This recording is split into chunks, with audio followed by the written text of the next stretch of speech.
A being was chasing my sister. Every night around 10:40 p.m. and 11:20 p.m., my sister arrives from work, and my little dog barks. I always go out to open the door with my dog. This happened 2 nights ago, and as usual, my dog barked, and I went to open the door, but this time my sister was staring in amazement up the street where she had just walked. Without taking her eyes off what she was looking at, she asked me, "What is that?" My dog and I went outside and looked up, and there really was something there. I can't get that thing out of my mind. It was a creature about 1 meter tall, hunched over, and seemed to be walking towards us, moving clumsily as if it were taking small hops. But there was something strange. Although it seemed like it was walking toward us, it wasn't actually moving forward, it was just walking in place. My sister and I watched it for about 2 or 3 minutes in amazement, and even my dog climbed onto a table we have outside and was watching the creature without barking or growling, just watching. I told my sister she should go inside, and I brought my dog in. I only stopped looking at that thing for a few seconds to bring my dog inside, and when I looked again, it was gone. I went inside with a disturbing feeling and told my mother. I also asked my sister if anyone was following her, to which she replied no.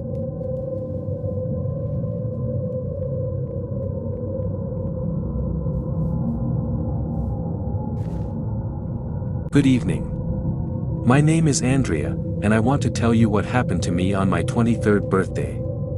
It was a very cold July night in the town of Santa Clara del Mar, Buenos Aires, Argentina. I was having mate with a friend and talking about a bit of everything. He told me about a forest where many people in town said strange things were seen and happened. There were even reports of UFO sightings, and because of that, a special energy was felt in the area. I thought he was just trying to scare me, so I said, to play along, "Well, why don't we go see if what you're saying is true?" First, we laughed, but after a brief silence, we started to seriously consider it, and without further ado, we decided to go. To get to the forest, we had to walk about 5 kilometers to leave the small town with dirt roads and then another 3 kilometers along the highway. Considering that the temperature didn't exceed 4 or 5 degrees Celsius, the only company we had were dogs running a few steps behind us. It was around 2 a.m. when we reached the entrance to the forest. The night was freezing but beautiful, and I was happy to spend my birthday like this, on an adventure. We took pictures, laughed. I even laughed when I fell into a ditch that covered me in water and mud up to my waist. But I was young and didn't feel the cold as much. Everything was normal until we thought it would be a good idea to pass by the municipal cemetery of Mar Chiquita, which was near the place we were heading to. Well, it wasn't. A few minutes after passing the cemetery entrance, which was obviously closed, so we couldn't enter, we heard a loud noise, like branches hitting each other in the wind. When we looked, we saw how a rather tall pine tree was moving in a zigzag pattern, as if a huge animal was coming down from the top. It's worth noting that in that area, there are only small birds, dogs, or farm animals, none of which would climb or be big enough to make the tree move so much. The most terrifying thing was that from the tree, the grass started to move as if that thing was walking towards us. We were still. But we were paralyzed when we saw that nothing came out of the grass. It moved as if something was crushing it, but there was nothing. It was something completely unnatural, impossible to mistake for the wind. We were so scared that we could only hold hands and walk away from that place because the fright wouldn't let us run. We quickly walked to the road that led to the highway without saying a word to each other. We went to our homes and tried to sleep because we were extremely tired and confused by what we had just experienced. And that was the first night. We were too curious about that place, which, above all, was incredibly captivating. The second time we went, it was very calm. We were able to explore the area of the woods, its unusually large mushrooms due to the humidity and fog that almost completely covered the landscape. I remember walking through a clearing where some sunlight filtered through and feeling like I was in another world where time didn't pass. We amused ourselves collecting some bay leaves for cooking. The night came faster than we expected, and we hurried to leave because the forest was so dense that we could only navigate by some distant lights. The worst came on the third day. This time with some daylight, at sunset. But we didn't get very far. We were just walking along the path that borders the sides of the forest when my friend looked at me alarmed, telling me to turn around. I laughed, thinking it was another one of his typical and constant jokes. But no, about 15 meters from me, I saw a humanoid figure, completely black and elongated, about 2 meters tall, running crouched between the tree trunks. It was too tall and fast to be a person. There were no distinguishable facial features or eyes, just intense darkness. I immediately started running without even looking to see if my friend was behind me and didn't stop until I reached the highway. My heart was racing from the adrenaline. A few seconds later, I met up with my friend, who was coming behind me, unable to believe what had just happened. We never went back to the forest alone. My last time there was with 5 other friends.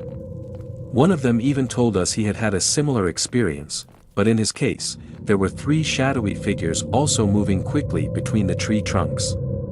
That night, the dogs with us were anxious and occasionally growled at the wind. 15 years have passed, and I still wonder what my eyes saw that night. I wish I could say we had consumed alcohol or drugs, but we only had some washed and bitter mate.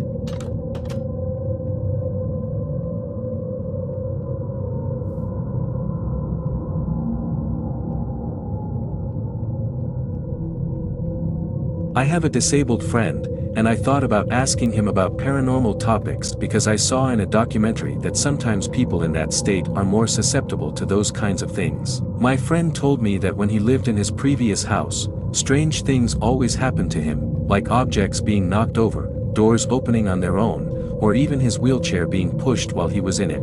Most of the time, he was alone. His mother and sister went to work and came home late. Everything was like that until one day, he said that while he was sitting at the table with his computer, the table had a view of the front door, which had a large glass panel, but it wasn't transparent. He saw the figure of a man behind the door wearing a big hat. Disturbed, he started asking who it was, but received no answer, until the shadow began to move, and he could see and swear that it passed through the door.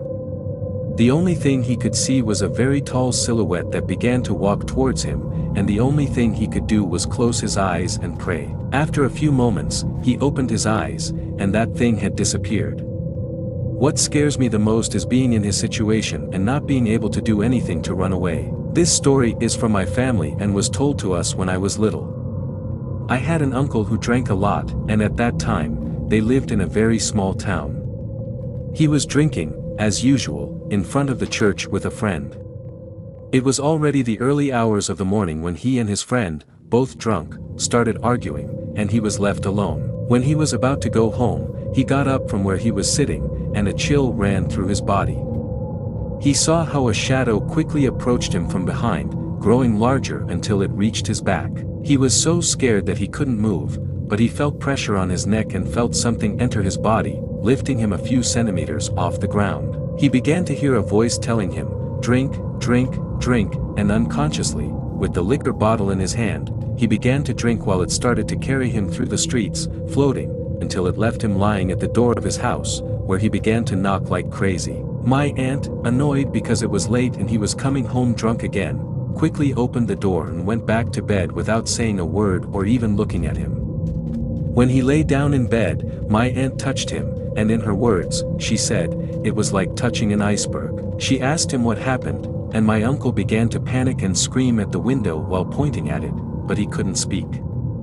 So she handed him a piece of paper and a pencil, where my uncle wrote, "Someone cursed me, I can't talk." They called the priest from the church, who, when he arrived at the house, knelt him down, and while sprinkling him with holy water and whipping him, he said, "Repeat after me, I confess," and those were his first words. After this event, as the years passed, he got sick, developed prostate cancer, and eventually died.